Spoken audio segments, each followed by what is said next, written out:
Horlama ve uyku apnesi hastalığı burun ucundan başlayarak nefes borusunun girişine kadarki bölgeyi ilgilendiriyor.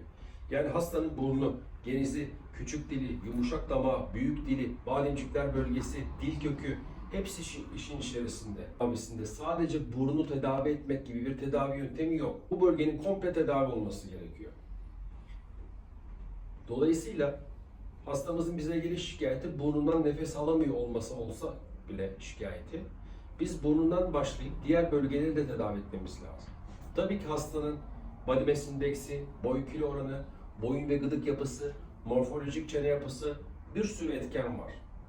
Ancak aşama aşama gitmek gerekiyor. Şimdi biz daha önce geçirdiği bir cerrahi müdahalede olduğu için nefes almanı açmak için radyo frekans yapıp burun etlerini küçülteceğiz.